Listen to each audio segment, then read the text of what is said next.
Okay, Mayor and Council, I'm just going to let everyone into the meeting and we'll be going live on YouTube now.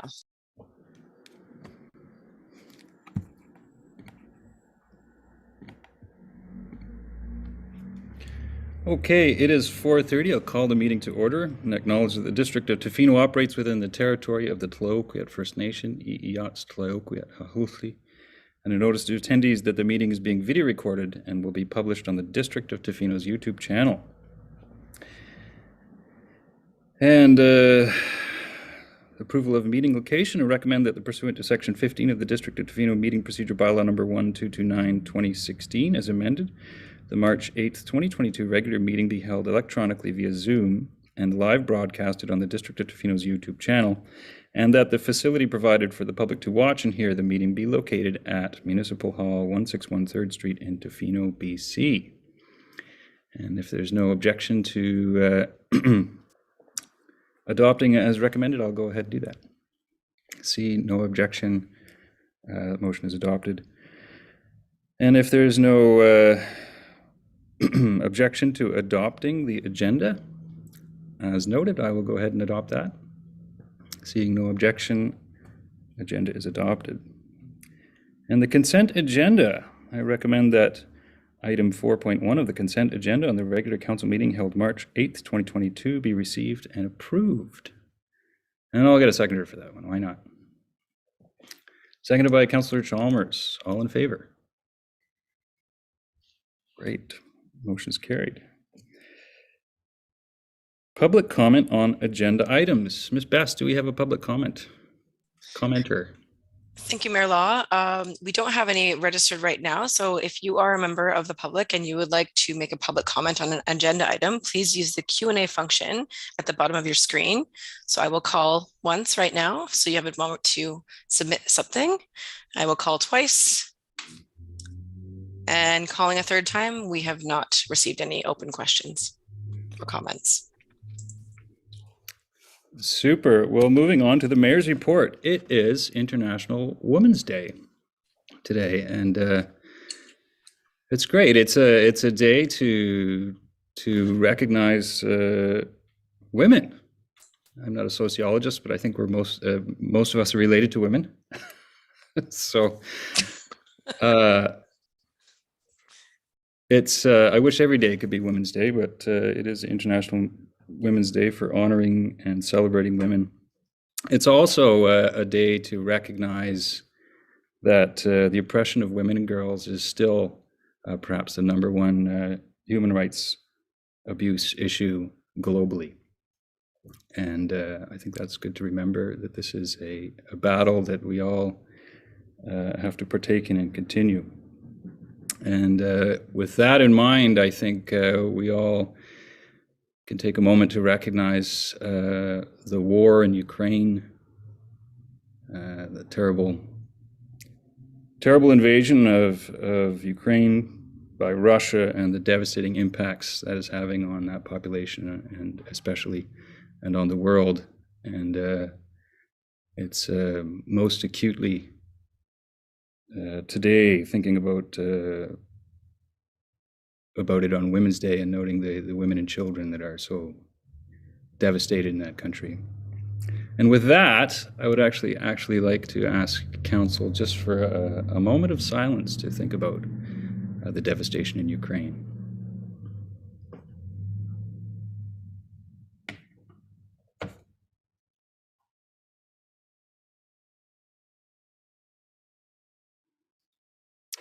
Thank you.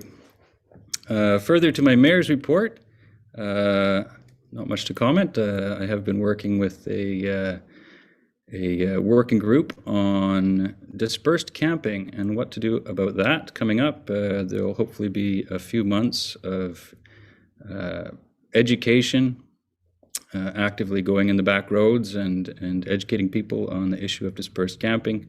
And hopefully that will be successful in dealing somewhat with the issues that are certainly acute in the back roads, and hopefully a gate can be avoided, but we'll see. Moving on, we have delegations. We have Chief Hasheukumiss, Ahousaht Hereditary Chief, and Thomas Paul, from Ahousaht. Welcome, Hasheukumiss and Tom. And Miss Best, you can promote them to panelists. Super. Richard and Tom, you have the time to present to us, and Hasheukumiss and Tom are going to present on the issue of bootlegging and resulting harms in Ahousaht. Thank you, Dan. Thank you all for giving me the time to speak on behalf of my nation. As Mayor Dan just alluded, that the whole session here on Ahousaht is bootlegging that I would like to bring to the attention of the council. 2 months ago, it was brought to my attention by the liquor store manager, Martin, Brad Dusso. He was at the liquor store, and one of these days he was there. There was a Ahousaht member that walked out of that store with 16 bottles of 26ers. And he had called me and he had asked me if I knew what was going on as far as the bootlegging or the amount of alcohol that was being sold at home. And I let him know I've been working on this bootlegging situation for the last two years. And we knew it was a bad situation that we were in. But after sitting with Martin from the BC liquor store, no one really imagined what kind of a pandemic and state of emergency we really are in. To give you a few numbers, that Martin, when he first arrived 6 years ago, his first month realizing the amount of off sales that were going to home was very alarming. And he reached out to his superiors to bring it to their attention, only to be told that there's nothing they could do about it. It's out of their hands. Martin has let me know that on a weekly basis, 300 to 500 bottles of vodka 26ers alone are being sold to off sales, and these are really alarming numbers when we think about how much that is added up in a whole year. Meaning, if we do the simple math on the low number figures of 300, the 500 he gets when there's the welfare day, and that happens once a month, where it escalates to 500 bottles a week. So on a low number, when we're looking at 1,200 a month times 12, that's 14,400 bottles of vodka 26ers alone going to home. And with our security that we have there, the bottles that are being sold in Ahousaht, they go for $60. That's the average bottle that goes for. When the town gets drier, it goes to $80. When it gets drier, it goes to 100. And when the village is really dry and everybody knows about it, it goes to $200 a bottle. So, that translates on a low figure, $864,000 a year just from the liquor store alone. That was, an eye opener in itself. But leading on, he also, he really cares for the village of Ahousaht. He really got to be, not on a friendly basis, but he got to know a lot of the bootleggers that were coming in, making sure they weren't being sold to the youth, and really got to gave me a big list of names that we've had on our radar in Ahousaht that sell these volumes at a high rate. Now, there's at the liquor store and the beer and wine, there's no law that prevents any person going in to buy volumes. Meaning that at the liquor store, there's 60 bottles at a time being sold. Anywhere else that we buy this kind of volume, I've owned a restaurant before with a family business. We needed a business license to buy that kind of volume. And even though if we don't have a business license, any other operation that, say Canada Day, for instance, you need a permit to sell that kind of volume. So this is where it really got scary for me, is when Martin, the care that he has for our nation, approached the beer and wine store.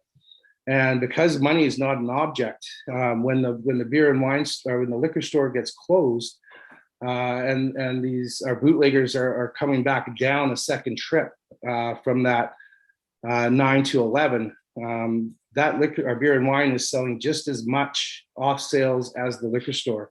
So you times that number by 2 now, and we're getting to be about $1.7 million on off sales on the low figure. So, and that's just the 2 liquor stores that we have here. And I've reached out to my family members over in Untitled, and because we've been watching quite closely now what's going on here, they're going down to Untitled to buy off sales, and they're buying that kind of volume down there. And now that we're watching down in Untitled, they're going as far away as Port Alberni now because they see that what we're doing. So when we're looking at the devastation of what this is doing to our nation, I've reached out to our lawyers to see if there is any way we can stop the sales as far as the amount goes. And there's nothing we can do with the liquor store, as it's a different ball game. But because the beer and wine store is it's a privately owned business and they need a business license, she suggested I reached out to the district to see if we can act by a bylaw to restrict a 2 maximum purchase. It's not going to solve the situation in Ahousaht, but what it's going to do, it's going to slow down the process. Because what's going on at home right now, there's a pandemic that we've all been experienced with COVID. And, this COVID has only taken one life of our Ahousaht nation. And when we're looking at a pandemic with the alcohol crisis, over my 2 years sitting in for my father, we've lost over 64 Ahousaht members that have passed away. And, Tom and myself, when we're looking at the numbers that have passed due to liver failure, that's over 80% of these of our mushroom, which is our people that have passed away from this, what I call it's a serious pandemic that we're in. So, this whole process now, what I'm really requesting and asking and pleading for at this point is to consider enacting this bylaw on the beer and wine store to slow down the process. Because right now, what we're doing on another level is our lawyers right now are placing a class action lawsuit against the federal and the provincial government to bring attention to the sales of this high amount that's going through. As I mentioned, 60 bottles at a time. Everybody, they need a business license or you need a permit of some sort. But when any regular person goes in, there is no restrictions. Our hands are tied. So we're going even on a higher level eventually. But in the meantime, again, we're really reaching out to get some assistance to slow down this process, because we all know when it goes to the higher level, it could be years down the process before this law gets enacted through the government. One of the things that we've done MHSS successfully within the last couple of years as well is through our protocol with CERMAC, we've got the funds to purchase the Clayoquot Wilderness Resort at Quiet Bay, which is the floating lodge. That's going to be coming into our possession March 31st. And one of the things that we're looking to do there is to go towards the tourism to sort of pay the bills to start off in the lights, but eventually going into the direction of mental health and wellness, not only for our nation, for a year-round facility to turn the corner, but for our 13 other nations in our neutral territory, and then reaching across Canada, because these facilities are much needed. And more so because we're not the only nation going through this pandemic, I'm calling it, of alcoholism and drugs. It's really been echoed across the whole neutral territory and right across Canada for that fact. So, these are some of the things that I know we can slow the process down. It's going to take time. One of the things that we're going to be doing when we go and celebrate this purchase of the lodge is we're going to call upon Clayoquot, Hasheukumiss, Ahousaht, Untitled East, and we're going to be going in front of that liquor store to protest and bring awareness of this sales. And we're going to be inviting the media alongside this to witness. And then we're going to invite the media to go and look at this lodge resort that we're purchasing specifically to address mental health and wellness.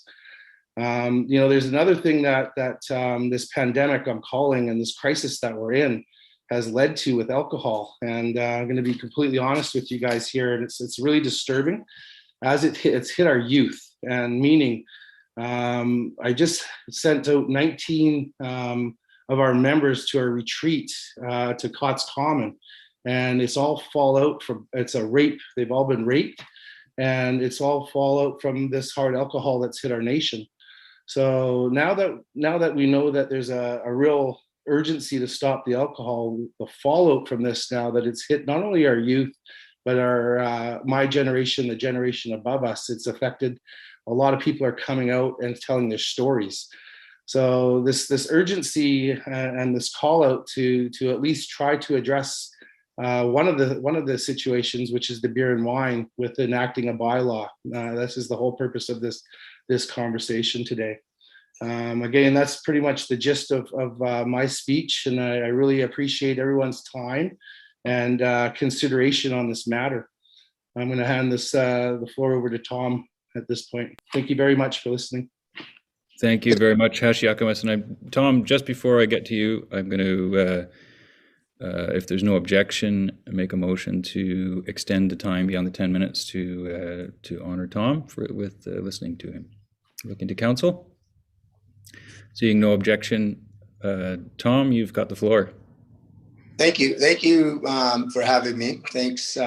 It's such a, the intergenerational trauma that we're dealing with. It's more than, the alcohol. Like we've got layers and layers of trauma that we're dealing with our people, and even with regard not only the mental aspect, but even now the research in Canada shows that alcohol is one of the three.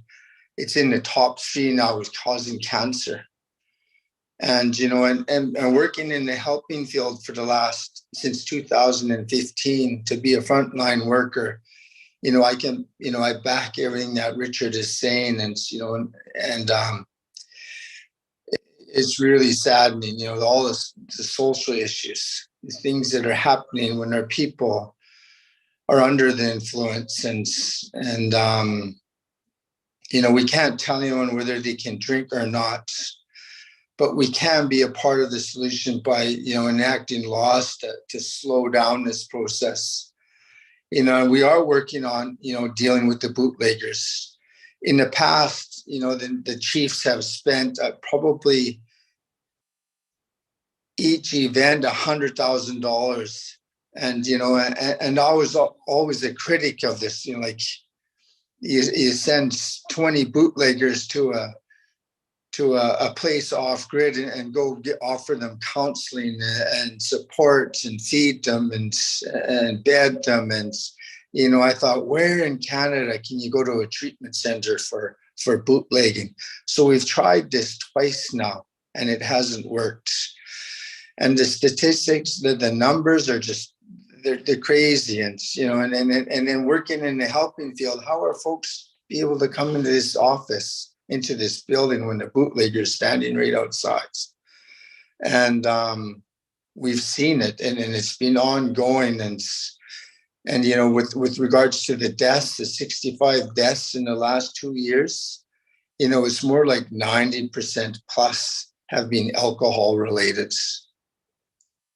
65 deaths in 2 years, and 90% plus have been alcohol related. And I never ever thought I would be talking the way I'm talking today, but working and doing the work that I do. Last weekend I brought down a young girl, two weekends in a row actually, for being raped.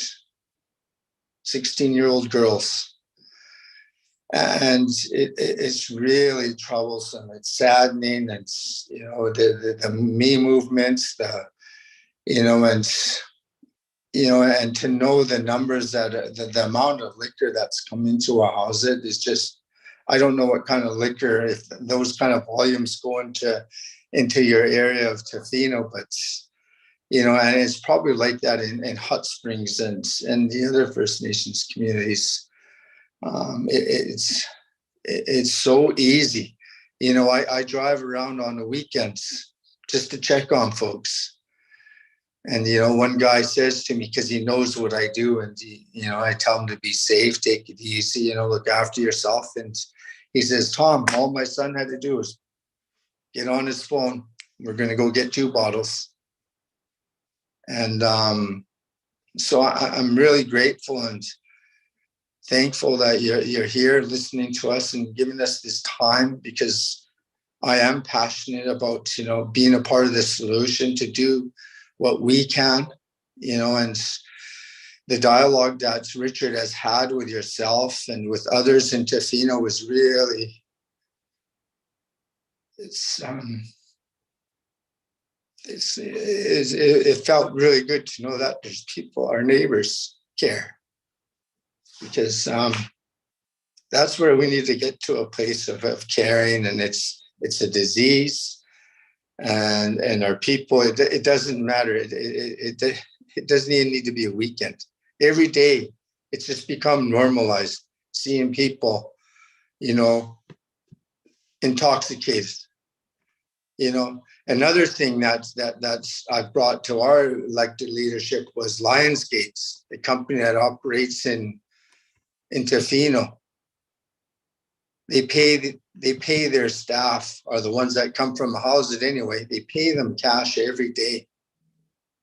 And I don't know like how WorkSafe works, but you know, these guys, they just go, they work there to get their liquor, and they go back and they do it again. You know, and I'm excited about moving forward with Quiet Bay, and you know, making mental health a priority for this leadership, and but you know, helping us out with, you know, how we can stop the flow of alcohol into this community. You know, it'd be so beneficial. It's not going to stop it, but it's a piece of the, you know, the puzzle to keep moving forward and to start healing. Thank you. Thank you, Tom and Hasheukumiss. Thanks for your courage and your hard work on this issue. That's deeply appreciated. I am going to open it up to council. Questions, comments for our delegation. I do have, yes, Councillor McMaster and Councillor Steer. I just wanted to ask what role the RCMP has played in controlling this bootlegging. Yeah, good one. That's one thing that I did forget to leave out. Prior to me coming into this role, they've really been on the back burners, not being able to enact any kind of fines. So I've been working with Sergeant Colin Douglas here, and we've been successful in fining now under the BC Liquor Act. So the first 2 fines have been just laid out within the last 3 weeks to the same fellow. So how this process works now is, you know, the calls that are coming out from the grandmas, the parents pleading for some action. Now action's happening. All we need now, they can go back a full year, and if anybody, so if the grandparents or parents can get a statement from their children stating who they've purchased off of, well, then now the fine will come down. The first fine is $600, and then it doubles from there. And then eventually, there's only a certain amount of times where they'll get fined before it goes into the court system. So this is a great first step, and this is the first time it's happened in Ahousaht as far as the RCMP getting involved fining. So, and that's under the BC Liquor Act. So this is again a lot of hard work that's been put in, and the persistence and the care of the Ahousaht here stepping up, knowing that you know, the weekly meetings that I have to update and to pursue and to really get this going has been a continuous fight, and I'm not backing off on the matter. And I'm just so pleased that the RCMP now are enacting these fines for the first time. Thank you. Councillor Steer.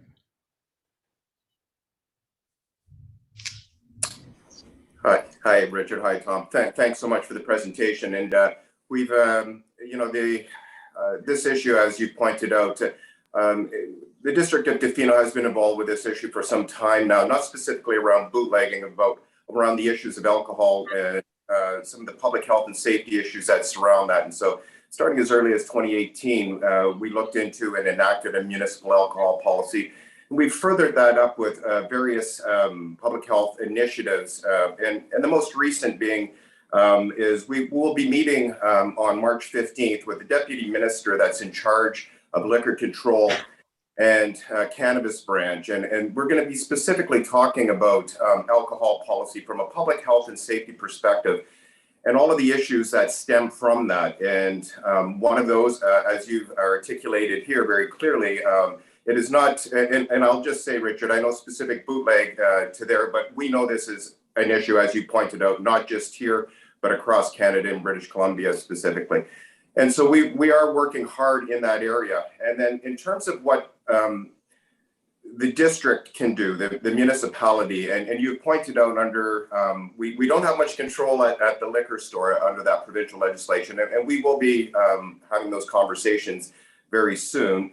But at the municipal level, we do, through the business licensing, we do have a particular area that we may be able to look at, as you pointed out. And I'm sure staff have been taking notes, and that those discussions have been brought forward, and you were kind enough to share with us from your lawyers some of the information that would be relevant to enacting some of that potential legislation.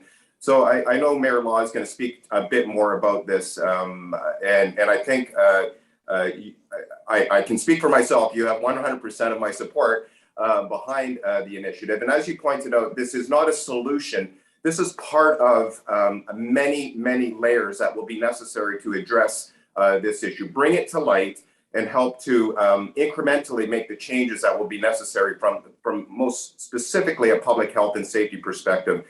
You brought out many of the issues that surround that, and there are tons more. And Tom, as he pointed out, those numbers from a health perspective, from cancers to the social effects that you brought out. We know it's an incredibly important issue. It was brought to our attention very early on as the #1 public health issue in our region, and that can be extended out even further. So I thank you for this presentation. It's timely again, and I hope that we can support each other in this very important issue moving forward. Thank you, guys. Thanks, Tom. Thank you, Councillor Steer. If there's no other comments from council, then Councillor Thick.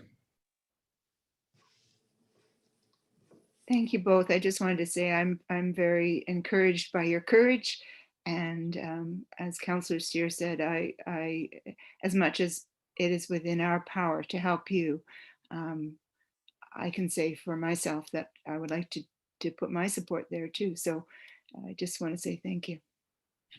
Thanks, Catherine.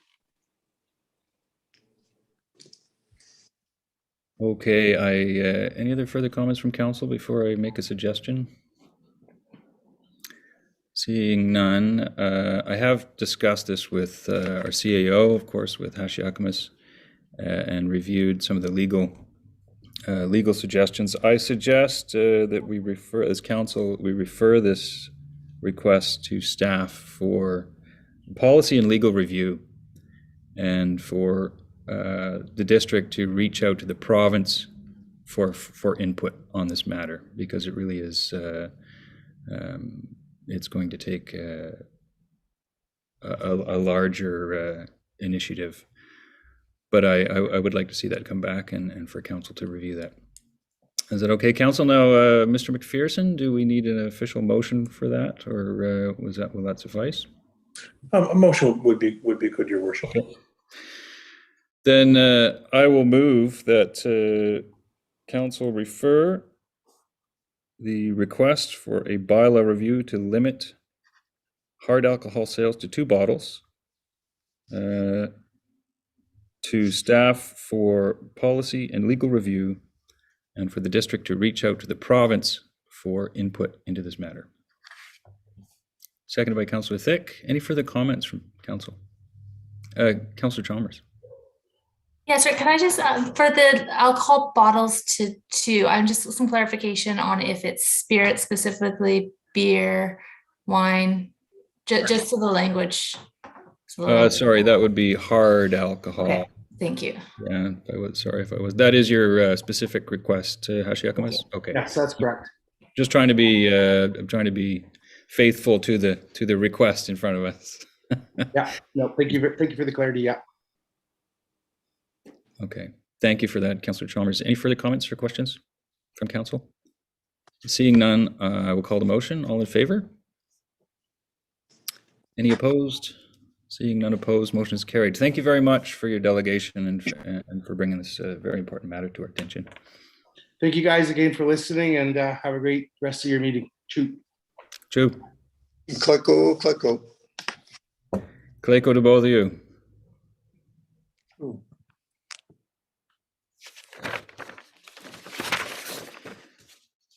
We have another delegation. We have Marcie DeWitt from the Alberni Clayoquot Health Network. Welcome, Ms. DeWitt.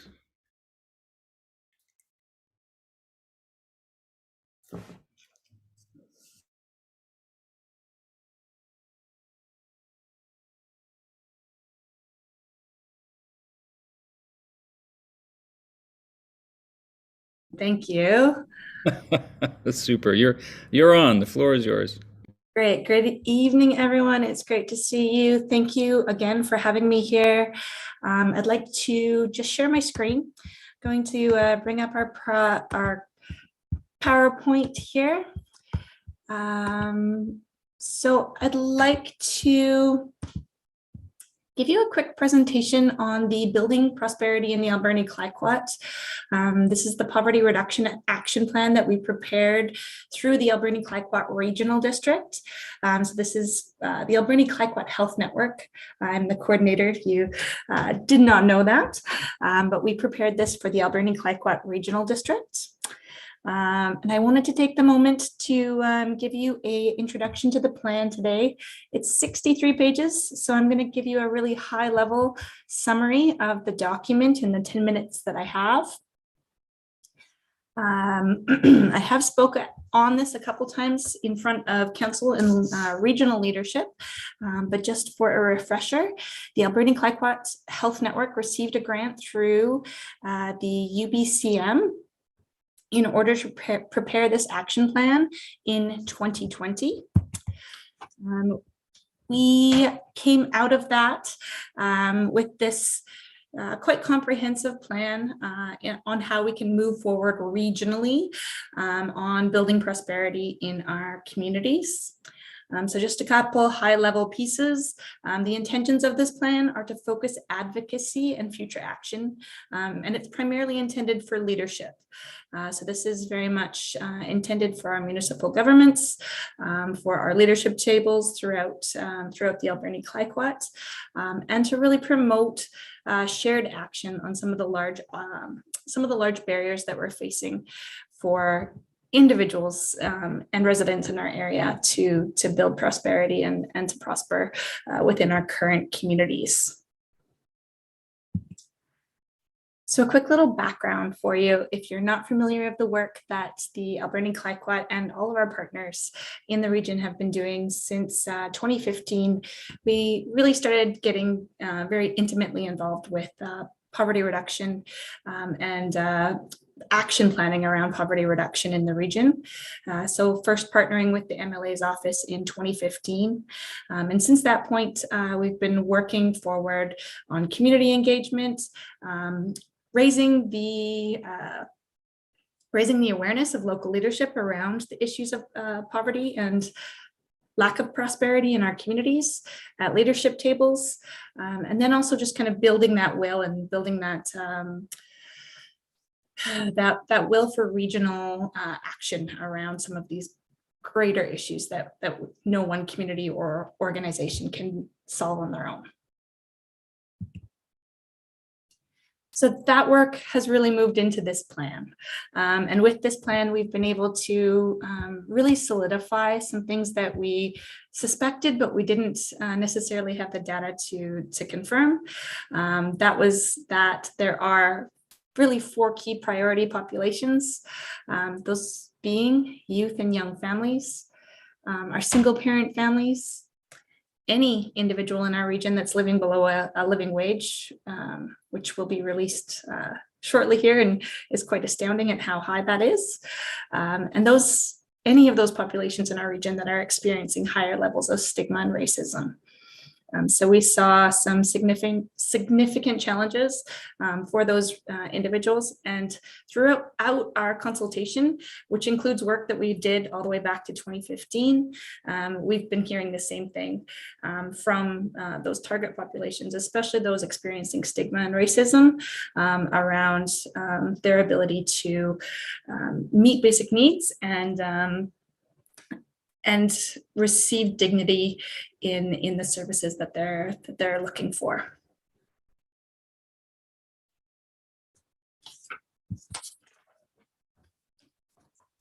So before we go further into this plan, I'd like to talk a little bit about what went into it. So I've mentioned that the Alberni Clayoquot Health Network has been working on prosperity and poverty reduction since 2015. Because we received funding in 2020 during the beginning of the pandemic, our plans for community consultation changed drastically. We were still able to do an online survey, which we had great results.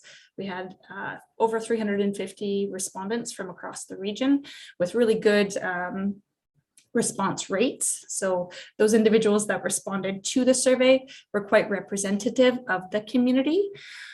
But still, that was a lot less than what we were looking for. We were able to partner with local organizations to provide interviews with people with lived experience. So we had over 50 individuals interviewed that were receiving direct service from food banks, from service outreach centers, and those kinds of programs. And then we also had a lot of data from the provincial consultation that was conducted in 2018, 2019, as well as our own work working with people with lived experience since 2015. So all that information kind of came together, and we utilized that as kind of our key methods of community engagement and informing some of the recommendations and recommendation areas that are outlined in this plan.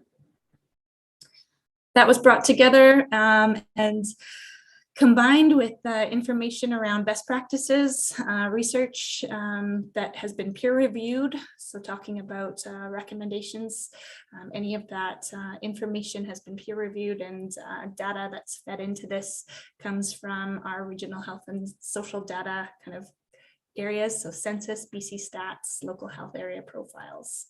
So all that information comes together to form the report. We did a variety of different Zoom-based focus groups with our key stakeholders.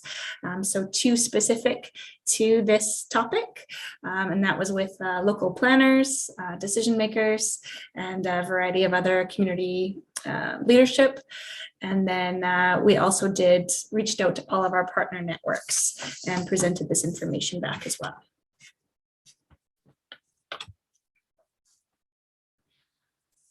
So in the creation of this plan, we really did see that there was 2 main areas of focus that we needed to maintain. One was really building protective factors. So how do we keep people out of poverty? How do we keep people prospering in our communities? And how do we create clear pathways out of poverty? One of the things that we found and heard quite frequently during our community consultation was around how our social assistance and some of our systems are actually holding people in places where they are not able to move forward. So how do we build those clear pathways out of poverty, and how do we enhance the protective factors to keep people out? So those are where the recommendations are centered. We also really looked at the equity lens. So how do we build equity within these various different areas that we've identified as required? So we looked at and made recommendations with these in mind. Procedural equity, which includes inclusion. Distributional equity, which includes access. How do people access these services? And then also bringing in structural equity, which acknowledges historical, cultural, and institutional dynamics, and transgenerational equity. So this is a big one when we're talking about poverty reduction, is what is the impact of action or failure to act on future generations? So those are all pieces that we really wanted to highlight within this report. And lastly, we wanted to bring in that evaluation lens. And so we looked at bringing in the sustainable development goals to ensure that we were merging the various dimensions that we've brought forward in this report with data that we're already collecting in our communities. So we all know our local community foundations, both in the Alberni Valley and in the Clayoquot, utilize these sustainable development goals in their vital signs reports. So we've used those and brought those out as the most basic areas for evaluation that we can identify, recognizing that each one of these areas may need additional indicators and/or areas to monitor. But at least we have those kind of bigger areas and a baseline within our vital signs. Sorry, Ms. DeWitt, I'm just going to give you're at 9 minutes almost, so just give you a warning. All right, I'll speed up. Again, this is a regional focus. We recognize that there is an enormous amount of diversity within our region. So we really wanted to identify that this is a regional piece, that within the timelines that are identified for this project and the funding timelines for community engagement, we didn't have enough time to meaningfully represent any one of our communities. So we did want to present a little bit about the sub-regional diversity, but getting into community diversity, even within the recommendations, was a little bit too lofty of a goal. What you will see before you in this 63-page report is a variety of different recommendations. They do fall under 4 different kind of primary areas. The first being income. Those are summarized on pages 31 to 47. Very much looking at advocacy, ways that we can lift people out of poverty, looking at the systemic changes, and then as well, how do we keep people out? How do we build protective factors? And then we link those to childcare, education, basic needs, and food security. So really looking at some of those basic needs. How do we increase people's access to that? And then how do we advocate for the basics? So you can review those a little bit more and further. Go ahead, Dan. You're at 10 minutes, yeah. So I take it you're not done. I have 3 more slides. Okay, I'm going to look for council now. I can only see a few councillors for them, but on the side here. But council, can I look to you for a couple-minute addition to this presentation? I see one nod. Yes. Okay. There you go. So I will, if there's no objection, I'll move addition of 2 minutes for Ms. DeWitt. Seeing no objection, go ahead. Thanks. We also had the areas around housing, mental health, and addictions. So those areas, recognizing very much that there is a lot of local efforts being taken around housing, around mental health, around health and addictions, but we did want to lift up a couple of the key strategies that especially municipal and local leadership can take in order to help to advance these very important pieces. I think one of the main takeaways to take out of this is advocating for person-centered approaches and really looking at ways that we can better support people in our communities. So if you're looking for recommendations and information around housing, that is on page 24 to 30, and recommendations around health, mental health, and addictions are on 48 to 53.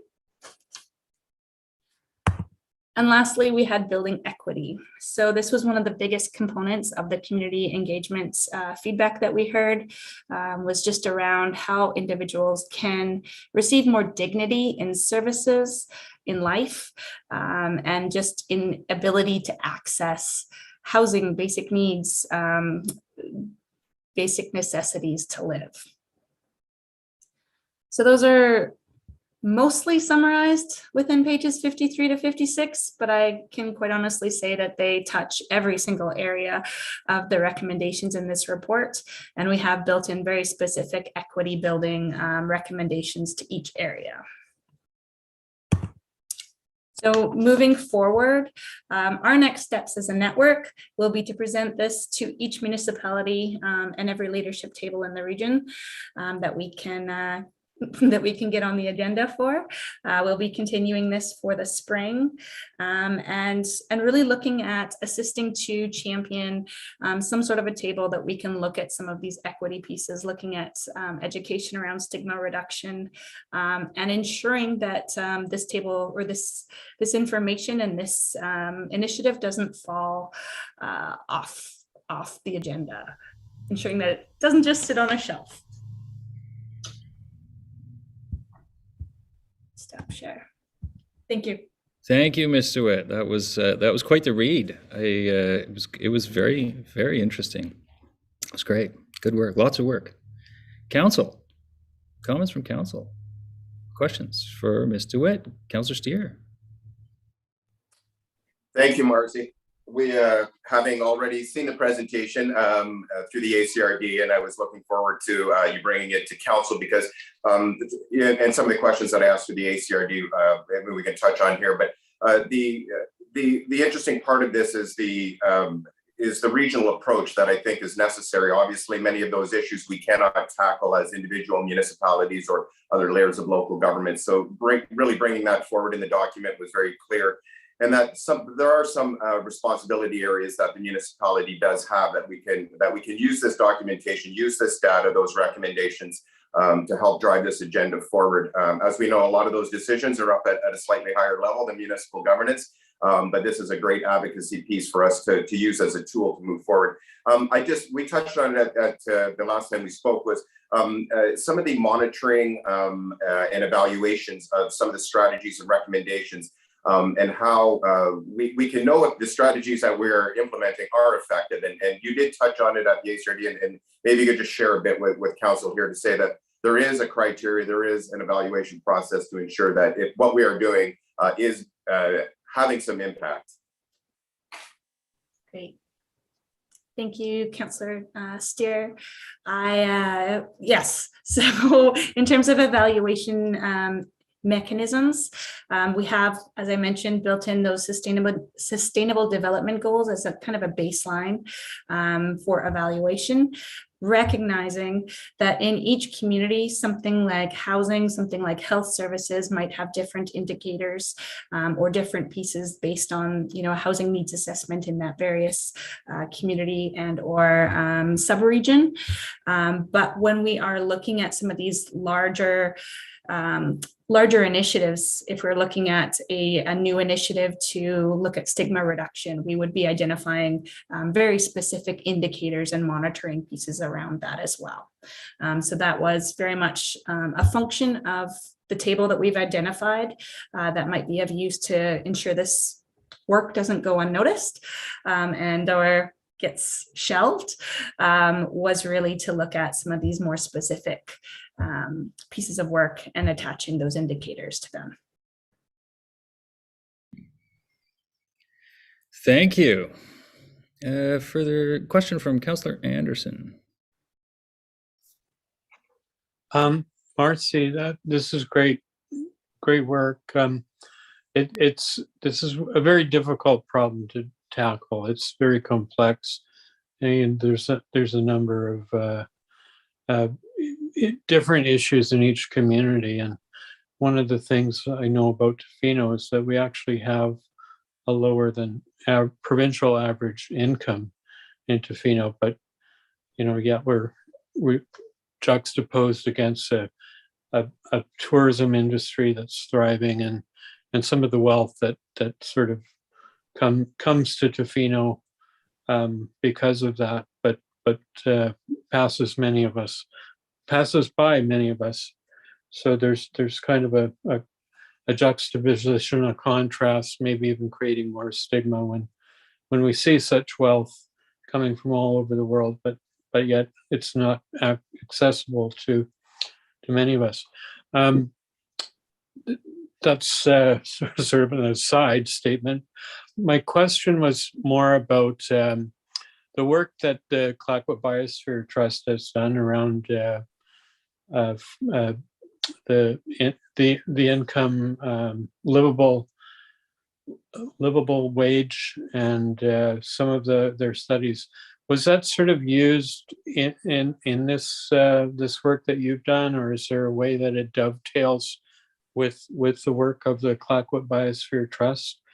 And I'd have to look more into the report to come up with other questions, more specific ones. But that's what I'm interested in knowing right now.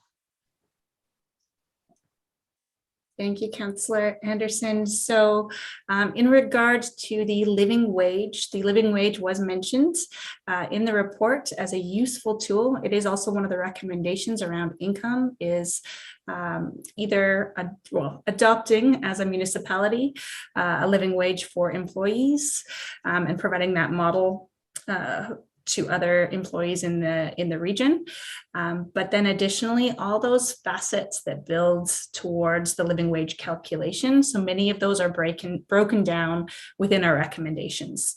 So you'll see recommendations around education, around childcare, around basic needs and access to those, as well as around access to food. So those are key pieces that on top of that living wage calculation and encouraging employers to pay the living wage, those can also increase people's access to money that they're bringing in.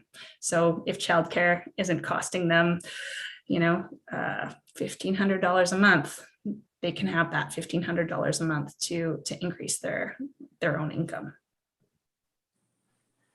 Thank you. Thank you, Mr. Witt. Seeing no more comments from council, thank you very much again for your presentation. It's great.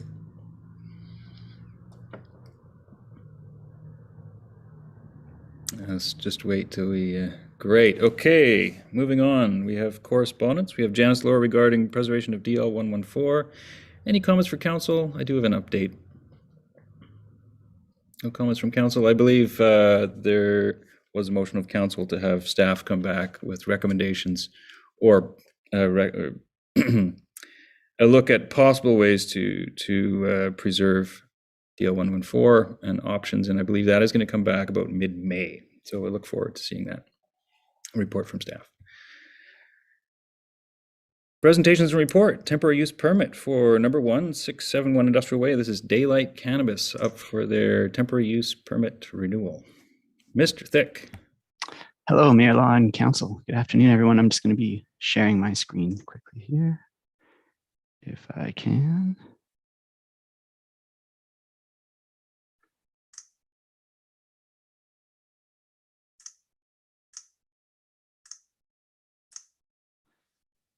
Okay, so hopefully everybody's looking at a presentation screen. This presentation is related to the Daylight Cannabis Temporary Use Permit Renewal Report. That's part of the council package. The location of the property in question is up Industrial Way. It's on the south side of Industrial Way. The building is a stratified building, and the unit in question is the one that's closest to Industrial Way. This is 1671 Industrial Way. The applicant is proposing a 3-year renewal of the existing TUP. I believe Mayor and Council will likely remember this TUP. It was one that went through the District of Tofino cannabis retail policy program, if you will, and it is currently the only existing TUP for retail cannabis within the District of Tofino and the only legal store for retail cannabis within the District of Tofino. The general conditions of the TUP are intended to stay exactly the same. However, the one change would be that instead of having opening hours from 11 a.m. to 8 p.m. 7 days a week, the hours would be from 10 a.m. to 8 p.m. 7 days per week. So they would be open 1 hour earlier in the morning. The relevant social benefit requirements that were outlined in the cannabis policy will also still be maintained for the next period of the TUP, should it be approved by council. It's also kind of worth noting at this point that staff have had some preliminary conversations with the applicant regarding a long-term location for the facility for the retail operation. Currently, it's located within Industrial Way. Staff have kind of from the beginning been pretty adamant that this is not an appropriate location for a purely retail business. The applicant understands that, and we've been kind of working with them on a potential rezoning that would allow a long-term home for the store to continue existing within the community. And it's somewhat relevant to the renewal of the TUP that's hopefully going to be moving forward over the next couple of years so that they will have some place to go should all these applications be successful by the time this second TUP runs out. So the current existing TUP is valid until August of this year. Should council approve this renewal today, staff will simply issue the new TUP for the day after their existing TUP expires, and so it can roll over with no interruption to business, and there'll be no interruption between the two TUPs. There were some public notice requirements. These have been completed by staff. These include a mail out and handout on February 25th, and then there was an ad in the Westerly newspaper at their March 2nd edition. There was one letter of support that was received by staff following notification, and I believe there are a number of additional letters of support provided by the applicant within the application package. So that's the end of my short presentation. If there are any questions, I'm more than happy to answer them. Thank you, Mr. Thick. I'm happy to see this recommended. Council, open to council. Questions for Mr. Thick? I see none. In that case, if there's no questions for Mr. Thick, would somebody like to read the recommendation? Councillor Chalmers. Not everybody at once here. I just realized I moved my agenda, so I just have to find it again. Give me 2 seconds. Unless anybody else has it ready. Oh, here we go. Okay, I will move that the staff be authorized to renew the temporary use permit attached as Appendix 1 to the staff report, temporary use permit renewal, daylight cannabis 1-671 Industrial Way, dated March 8th, 2022, for a period of 3 years beginning August 24, 2022. Seconded by Councillor Anderson. Any comments? Councillor Thick, you have a comment? Or for debate for council? Yeah, I'm not sure. I am in support of the TAP being continued. I just question whether 3 years is the right length of time. And the reason I ask that is because it just seems we've, when we've done this before, a new TAP for 3 years, we kind of get to the last minute of the TAP, and there seems to be kind of a crisis because we all know that there's not any further renewals permitted except by special permission, I think. So I'm just asking the question, would it not be in our best interest and in the business's best interest to have it for 2 years? Or I'm just asking the question, what do others think in light of the fact that, at the end of the next 3 years, there often is sort of a crisis that comes about because the next phase isn't ready or hasn't been accomplished yet. So that's my question. Okay, question for council. Would anybody like to chime in? Councillor Steer, I see you reaching for your... Yeah, I have no problem with extending it for 3 years. I think that's just the complexities of what they might have to go through that will entail that amount of time. So I'm very comfortable with the 3-year renewal. Any further comments from council? I think I'm comfortable with 3 years. That gives them time to find a place. I think they're well aware they need a place, as per Mr. Thick. But seeing no other comments from council, any further comments from you, Miss Councillor Thick? Jeez. No. Okay, I'll call the question. All in favor? None opposed, motion is carried. Thank you. Moving on, zoning amendment bylaw number 1287/2020 for shipping containers, and this is for third reading. Mr. Hello again, Mayor Law and Council. I'll be sharing my screen for this one as well.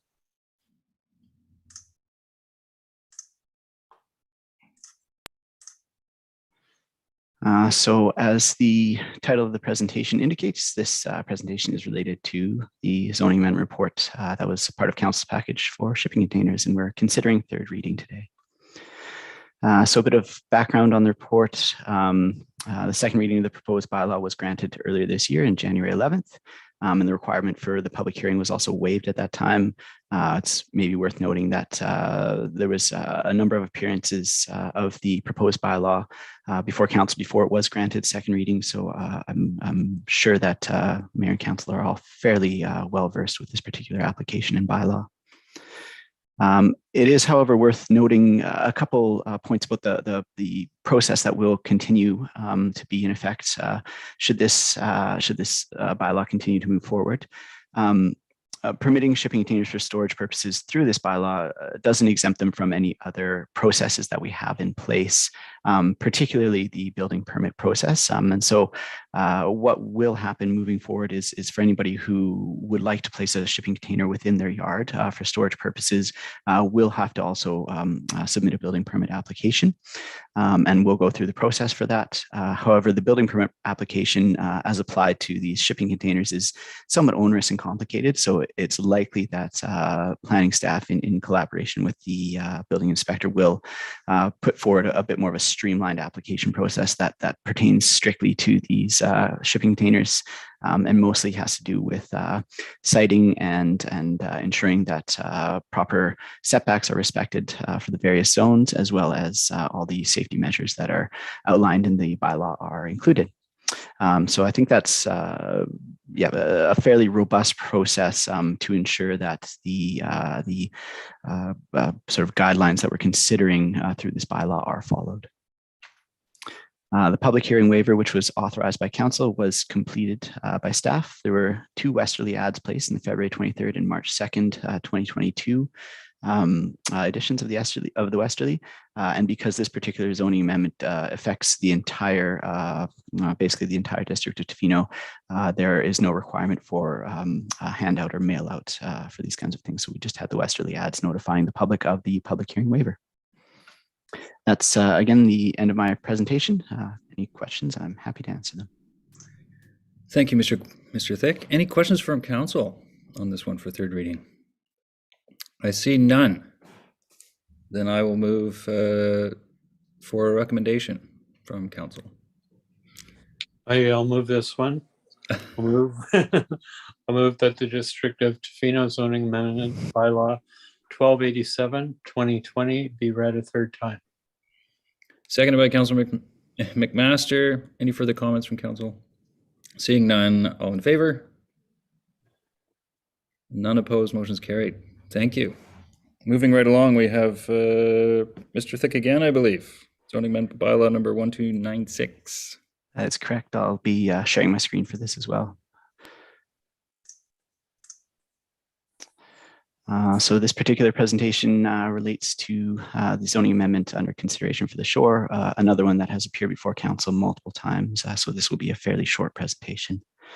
The zoning amendment application was originally received, and it's intended to facilitate a subdivision of the existing foreshore lease and will create a parcel of fee simple land.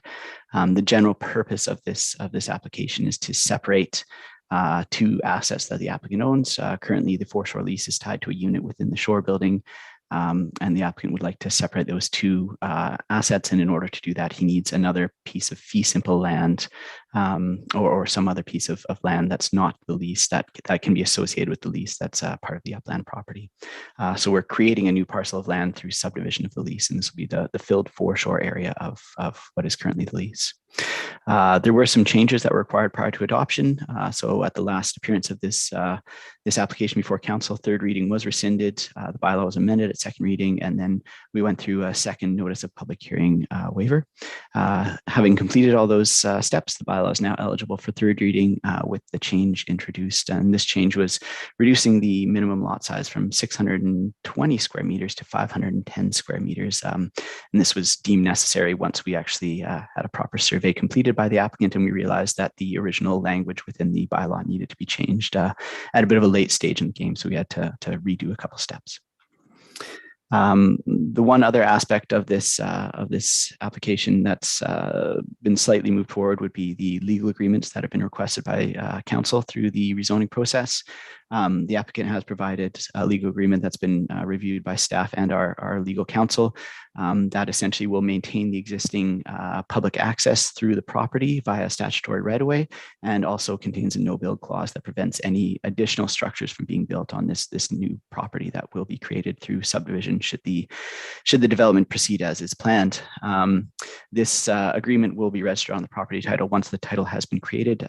Essentially, through the subdivision process, title will be raised to a new fee simple parcel of land, and then once that title is created, you can then register these legal agreements to that. So we have an undertaking as well as assurance from the province that this legal agreement will be registered to the property title once that subdivision is completed, and it is possible to do so. In general, the legal agreement is designed to ensure that there's really no material change to the area, and public access is completely uninterrupted. And this rezoning is more of an exercise in kind of rejigging ownership and legal kind of considerations that to permit this subdivision that's being proposed. So the public hearing waiver was again completed by staff. There was a mail out and handout on February 25th with westerly ads in the, February 23rd and March 2nd editions of the westerly. There was one response received by staff, and it was they were mostly just seeking clarification and took no position whether for or against the application. Again, end of my presentation. If there's any questions, I'm happy to speak to them. Thank you, Mr. Thick. Questions from council for Mr. Thick before we read the recommendation? Councillor Thick. Just one, that is, as I read in the report, that this, all the work that's been done for this amendment to the bylaw is only specific to this particular property at this time.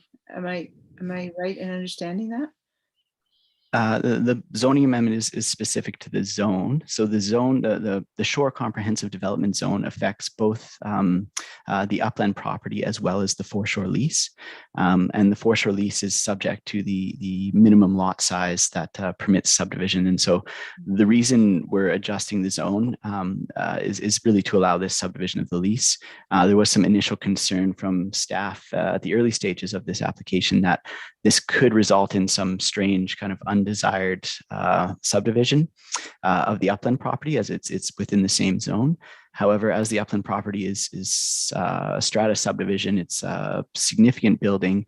In order to actually subdivide that property, you would essentially have to own every single unit in the shore and then remove the shore building and then move through a subdivision process, which would likely still be denied as not in the public interest by our approving officer. So it's a highly, highly unlikely scenario, and staff felt comfortable that that there was no kind of unforeseen danger in reducing the overall permitted lot size for this one specific zone. So while it does affect both the foreshore property and the upland property, really it will only make a difference to this subdivision of the foreshore lease.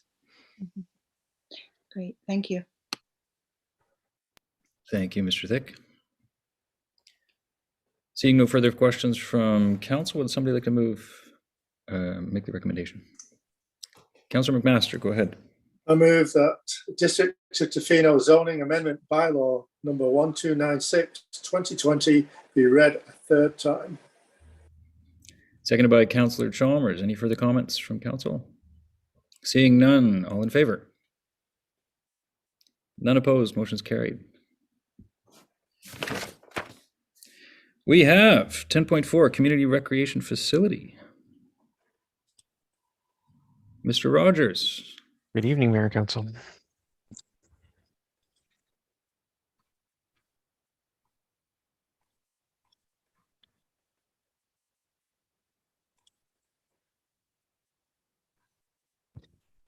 Great. Tonight, we'll be discussing the community recreation facility, and to support that discussion, I have a brief presentation. The project finds its beginnings in our strategic plan, which suggests that we should be developing a new infrastructure for the community, including recreation. That point in the plan also identifies a start date of July 2022, and so we're a little bit ahead of schedule but right in line with the current budget process and looking to be ready for potential grant opportunities in the near future. To date, we've spent about $140,000 on the project. If this project does move forward through the budget process, we'll be looking to spend another $125,000 this year, all of that from reserves.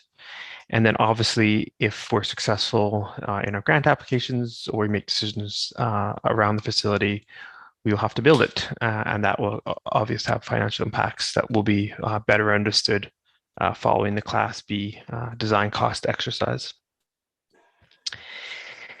The short background on this report is a previous report to council late last year, that should say 2021, and also the previous decade that we spent working towards this point. We've also spoken about this through our budget meetings for the 2022 to 2026 financial plan process. What are we proposing to do?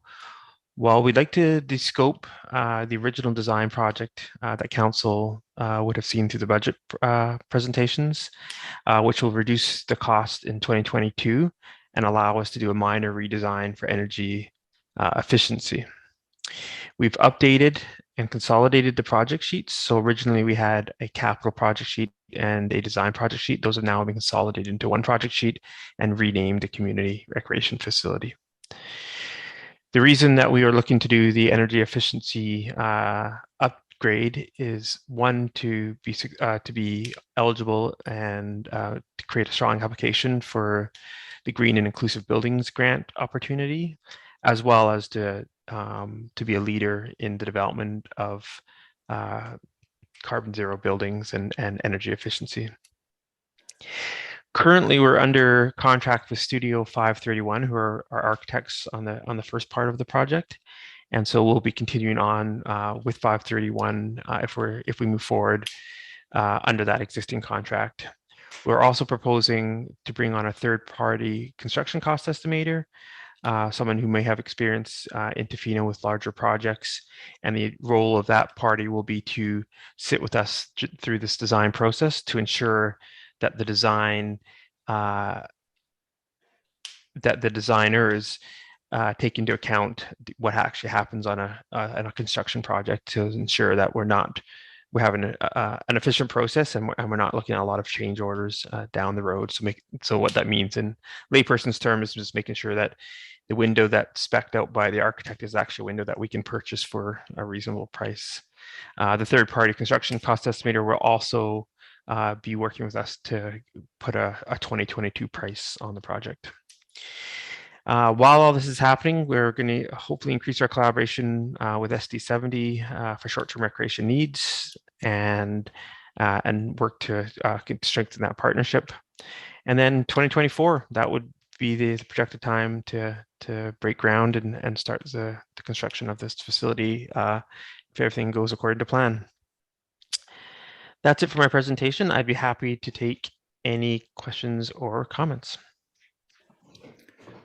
Okay, questions from council. I've got Councillor McMaster, Councillor Steer, the other councillors. I'm quite excited about this. Councillor McMaster. Yeah, it's a lot of money to spend on a design, but I realise you've got to do it to have any chance of getting a grant. We've not been that successful with grants in the past for recreation, and we know money is going to be really tight from all sources in the near future with the way things are going on in the world.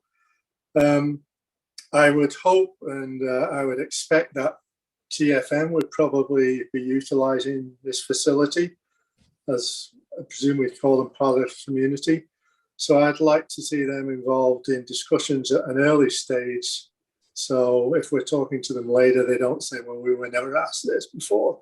And I think it would increase our chances of getting a grant if TFM was involved from the start. Thank you for that. I'm taking that note. Councillor Steer. Great. Thank you, Aaron. Appreciate this once again. As you pointed out, this has been a decades-long sort of endeavor that we've been engaged in. I think Duncan covered off most of what I wanted to say, so I'll just add that the reserve funds that this will be drawn from, this is in essence what these reserve funds were set aside for, to move these types of projects forward. So I'm comfortable with that. As Duncan did point out, Councillor McMaster pointed out, we're going to be upwards of $260,000 for the design work. But we know that it is necessary for this particular piece of the puzzle. The only comment that I will make is on the construction cost estimator. We've seen how that can be a critical component as we went through the wastewater treatment, and so you had suggested that they will be involved. I would highly suggest that we ensure that they're involved in this process. As you well know, what an architect and what a contractor can often be two different things. So thank you for the report, and I look forward to seeing some movement on this. Great, thank you. Thank you, Councillor Steer. Council, I'm very excited to see this come forward. It has my full support, and it's been a long-standing issue, the lack of recreation amenities in town, and this will fit the bill. I should say I think it's a significant achievement that that council and staff have created this amenity reserve out of pay parking, and this is just a fantastic way that that everybody here has worked hard to bring some of those tourist generated dollars into a real benefit for the community. So full support from me, and I do concur with Councillor Steer about the design build aspects of the presentation. Anything else from council? Councillor Thick. When I see, actually, Miss Atiana, did you have something? Did you want to say something? Sure. Thank you, Your Worship. I just wanted to make a correction with respect to the reserve funds that are being utilized for this initial stage of the project.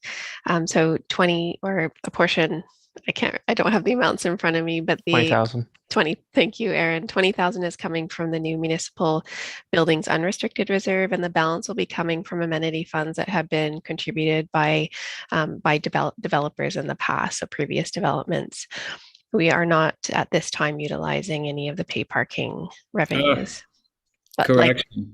Thank you for that correction. No problem. I should have asked that question first, but I saw it and I was so excited about it. I was like, oh, fantastic.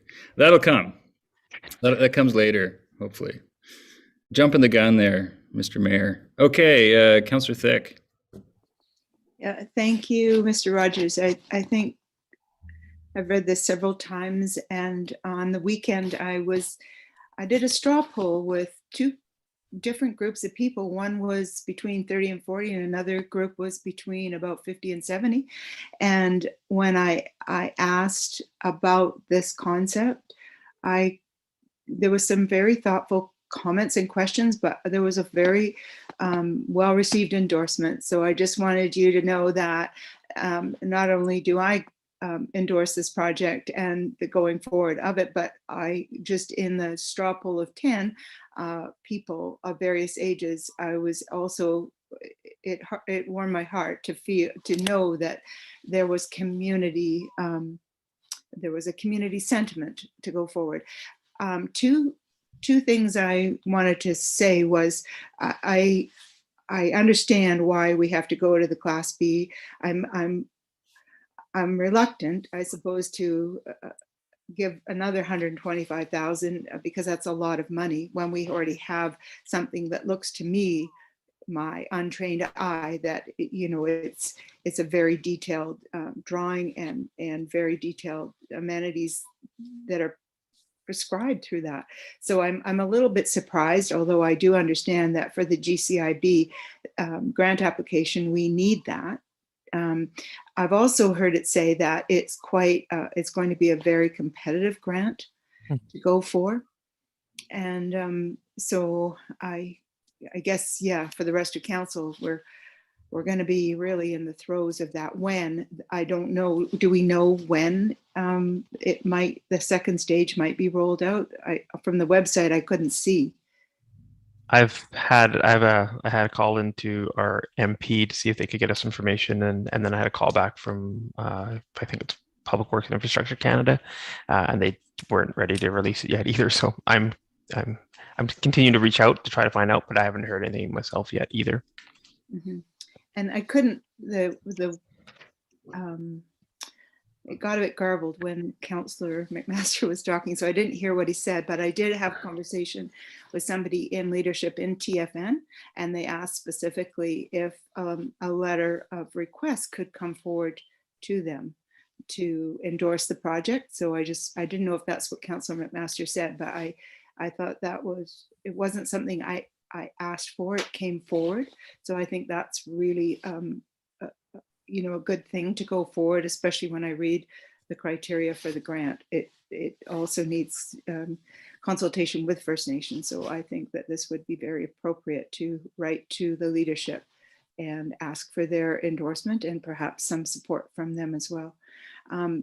Just last two quick comments were about the facility itself. And having spent probably half my life in a gym, I found it very interesting that the showers were ruled out. So I think if I could just put a vote in for the showers, I think it would be very, very well received. If we're building something at this cost, for 20, 30 years in the future, I think personally it's a pretty important aspect. And the other thing is, as I've said many times in the past, a fitness studio, I would rather not see just an empty multi-use space. We have the community hall. If it does go ahead, we would have the community hall adjacent, which is very much a multi-use space. I would very much hope to see something more along the lines of a fitness studio where people could, exercise on their own schedules for some cost-effective, just in a more cost-effective way. Than I understand all the arguments for and against, but I'll just put those 2 points forward if you're going to redoing the design of it. So, yeah, kudos, and it has my complete endorsement. Thank you. Thank you. Further questions, comments for Mr. Rogers from Council? Councillor Anderson. Well, I'm happy to support this, and maybe I'll show that by reading the recommendation. Okay. I will move that the Community Recreation Facility report dated March 8th, 2022 be received for information and discussion.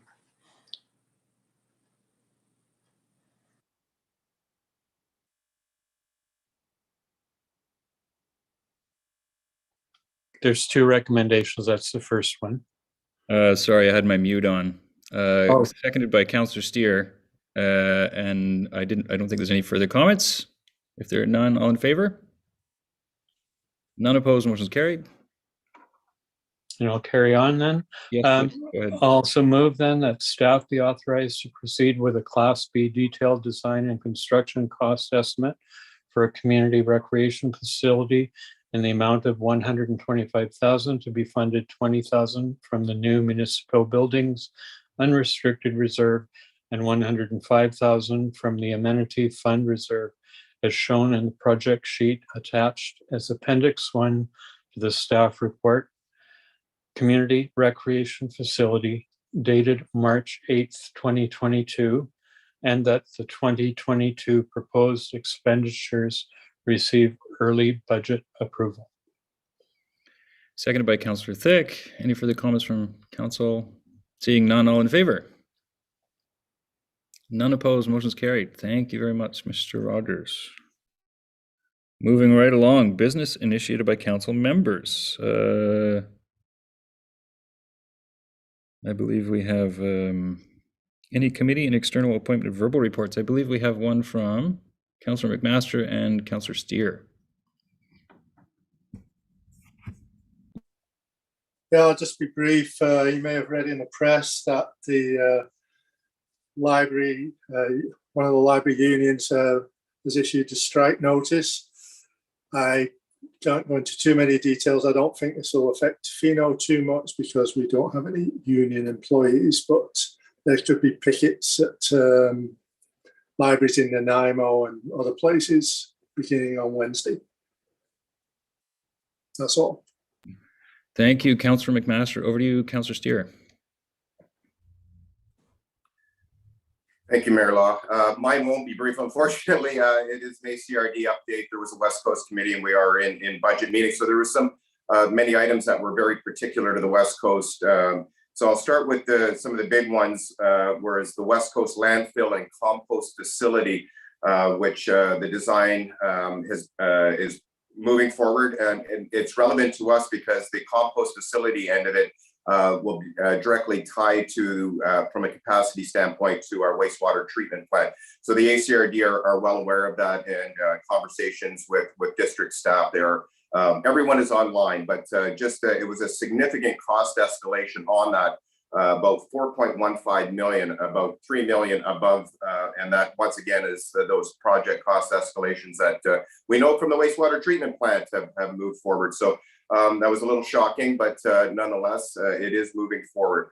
The contract was awarded, has been awarded, and is moving forward, and there will be in relation to that, the Sort and Go program, which we've talked about, and the 3-stream collection. It's been incredibly successful in the Alberni Valley, which was phase 1, and it's coming to the West Coast this fall. There's been a significant public engagement process through that, and one of the requests that I might have here, well, I will have here, is to invite the organics coordinator, Jody Frank, and Jenny Broom to a committee of the whole presentation. Because the success of the Alberni Valley program was really contingent on an incredible public engagement process that they brought forward. They did an incredible job. The success of the program is exceeded astronomically, so the success, I think, was contingent upon that. So at the end of this, I will ask for a request for a delegation to come speak to the district. So I will skip quickly over to the airport. Another big one. Interestingly enough, the success of the airport with the scheduled runs that have been coming in has created an issue in terms of capacity at the terminal building.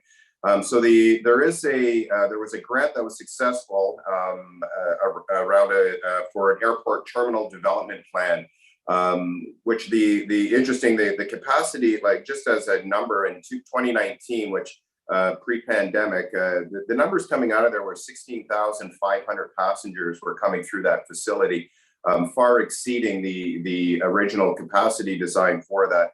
So it tied in with that is the much larger comprehensive plan that the West Coast Committee had endorsed and is moving to the board level, has moved to the board level and been endorsed. And it's a comprehensive plan around the development at the airport. There's been a lot of demand for the space out there, but there's a lot of issues that still have to be taken care of. And so a much more comprehensive plan is in the works. And then just one smaller note around the West Coast emergency coordination within the budget. It was pointed out that way back in 2016, this initiative of a regional coordination for the West Coast, not so much for individual plans, but recognizing that that if there is a large event, it will be region-wide, and that the coordination between the regions will become paramount. And so money had been set aside in 2017. The District of Tofino, as well as Ahousaht, ACRD, and Clayoquot, committed $1,000 each. That money's never been utilized, and there was some COVID relief money that has been brought forward. And so for 2022, we're looking at, and this has been, by the way, well talked with Keith Orkiston as well. There's been money set aside for a discussion around a regional coordination. This had been proposed as a new service that the ACRD would undertake.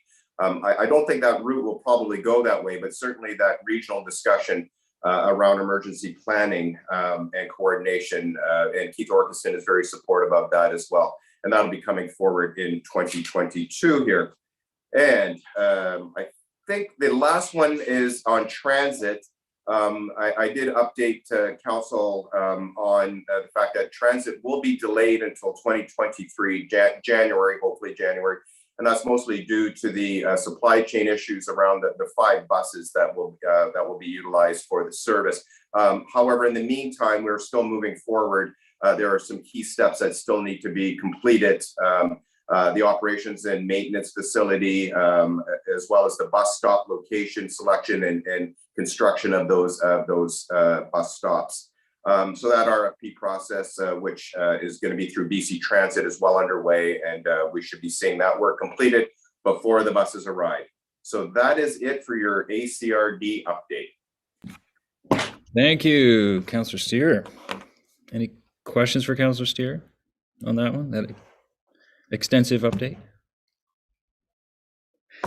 Okay, seeing none, then we are going to notice a motion from Mayor Law and Councillor Thick regarding short-term rental status comprehensive review. I can start out my pitch and then hand it over to Councillor Thick. It's pretty straightforward. There's been a lot of talk about short-term rentals. The question keeps coming up in the community, and this motion is intended to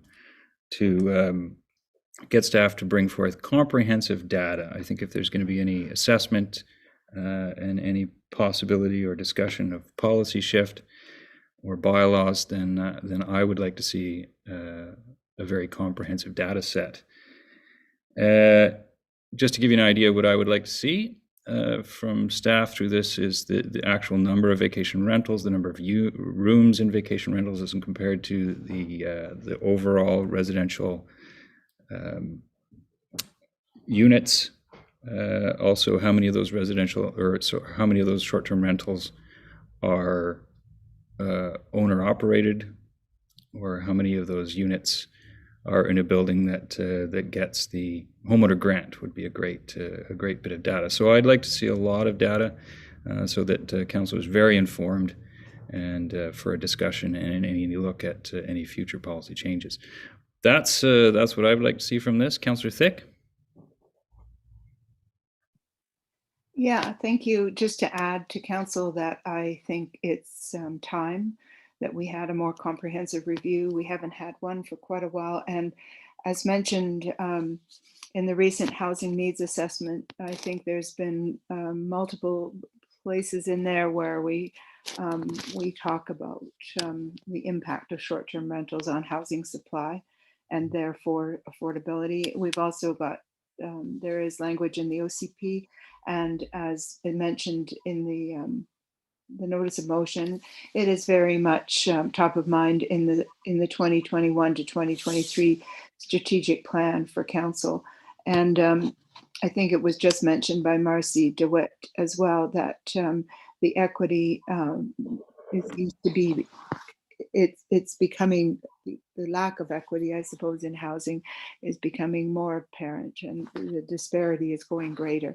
So I think we need to look at what's happening now, where we want our community to go, and just how we want to proceed. And I think that having that kind of a review and data will give us the information that we need to just consider any further adjustments in policies going forward. And I think our council has the maturity and wisdom to tackle something that is difficult but essential in this time. So I hope you will support that. Thank you. Thank you, Councillor Thick. Councillor McMaster. Yeah, I'll support this, but I would like to say that we should also be looking at what role is the district having, and the province to that matter, having forcing people to do short-term rentals.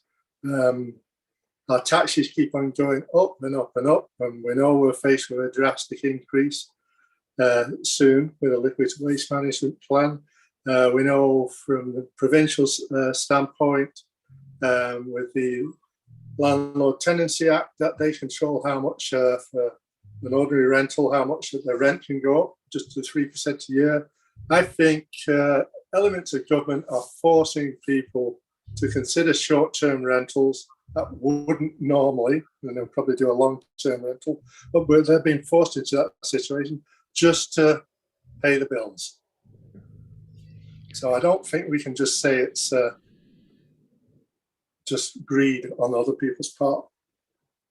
That's a very good point, Councillor McMaster. I just want to say that is part of that question. Actually, is embedded in this. That's why I would like to see real data and real lived experience from people.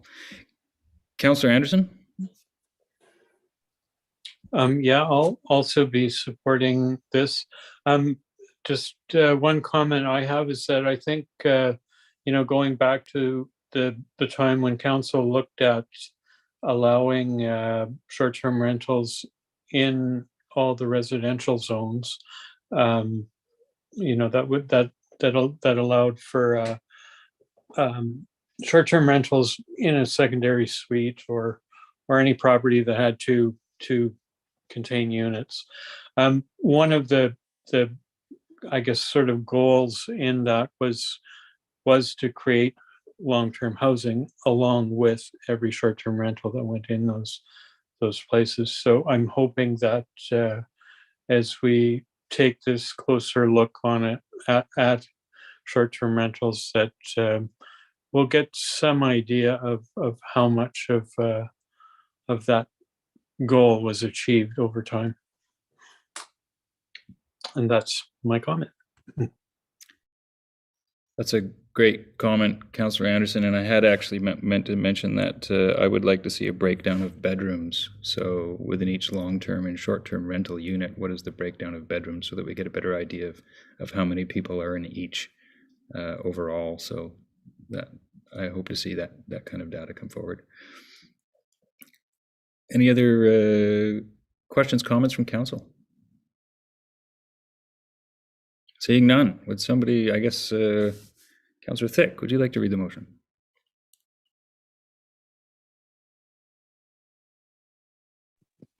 Yes, I would, but I'm on the wrong page. Well, since my name's on it, I should read it myself, actually. I move that staff be directed to report back to council regarding the short-term rental economy, statistics, trends, and available data in Tofino at a future committee of the whole meeting. Mm-hmm. Seconded by Councillor Thick. Any further comment from council? Seeing none, all in favor? None opposed, motion's carried. Thank you. Mm-hmm. We have no unfinished business that I can see. Do we have anybody signed up for question period, Ms. Best? Thank you, Mayor Law. We do have one. Ms. Christine Lothar is here, and she has submitted a request for questions. So Ms. Lothar, I'm going to unmute you. So you may ask a question. Please state your name, address for the public record, and the item on the agenda. You're asking a question to council. Hi, can you hear me? Yes. Okay. It was to the library thing. Sorry. Just trying to cook dinner. Yeah, so library strike. Ms. Lowther, we know you, but can you state your name? Oh God, sorry. Yes. Christine Lowther, 201-240 Arnett Road. Sorry. And your question for council, I think, is for Councillor McMaster in regards to the library report. That's it, yeah. Yeah, well, it's more of a point because both Flickerine and I are union employees. We do have union jobs. So if the strike happens, we won't be able to cross the picket line if it comes to Tofino. So there's just that, and then sure. This is I do have to sort of be a stickler about this is for questions. So if you can make it a question for Councillor McMaster, I have a question, and it's actually it's to the recreation center. I'm probably cheating, sorry, but I did have this question, so I guess I have a comment and a question, and the comment's finished. Good. Okay. This is a question for 10.4 for council. Yeah. So I guess I'm just wondering when the public gets their say on what kind of building it's going to be. you know, so that we can talk about lights and dark sky policy and noise and that kind of thing. That's a good question. I know the dark sky. I know all municipal buildings will adhere to dark sky policy. I believe I actually read that in there. But as to whether the community gets their say, I believe the community has had a say on this already. But this has been a long-standing process. But looking to council, maybe other councillors would have more information. And if we can't answer your question right now, Ms. Lowther, we will certainly get back to you with an answer. I'd just say it'd be good to check in with staff. I know we have dark sky policies embedded in just in general for the district, but normally those are viewed through like the design review panel, and there's a bit of a public process around that. But for municipal buildings, I don't think we need to go through the design permit process. So I think really probably could be commented on it at any time to council, anytime in a meeting where the building is being reviewed. But certainly there may be other concerns other than just dark skies, but there are policies around that, I believe, in the OCP and probably a couple other places. Thank you, Councillor Anderson. Councillor Steer, did you have a comment? Yeah, no, I probably not much more to add other than maybe to direct. I know through the initial design process that we went through back in, I think it was complete 2019, there was a lot of public input into that, and so those documentation in that design is available at the district, and specifically if Chris had questions around those types of issues, she could probably direct at this stage anyways, if there was some questions around that, could direct to staff directly in correspondence with staff. That would probably be my best suggestion. Right now we're not at that, we don't even know if the facility is going to be built, so until the implementation of that, you know, that process will still be coming forward. But in terms of the actual design of the building, the vast majority of that has already been done. There's going to be a retweaking, potentially a retweaking, mostly for GHG emissions and stuff, but other types of policies embedded, such as night sky, those questions can be directed right to staff in a direct correspondence.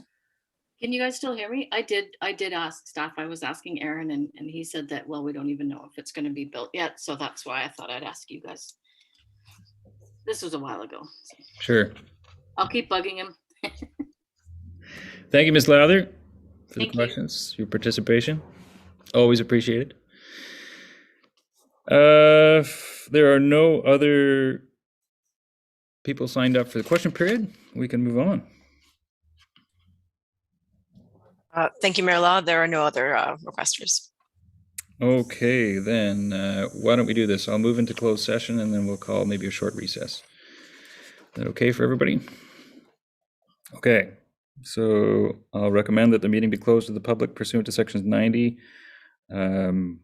parentheses 1 of the community charter to discuss matters related to A, personal information about an identifiable individual who holds or is being considered for a position as an officer, employee, or agent of the municipality or another position appointed by the municipality. C, labor relations or other employee relations. F, law enforcement if the council considers that disclosure could reasonably be expected to harm the conduct of an investigation under or enforcement of an enactment. G, litigation or potential litigation affecting the municipality. I, the receipt of advice that is subject to solicitor-client privilege, including communications necessary for that purpose. K, negotiations and related discussions respecting the proposed provision of a municipal service that are at their preliminary stages and that, in the view of council, could reasonably be expected to harm the interests of the municipality if they were held in public. You have a seconder? Councillor McMaster, comments? All in favor? None opposed.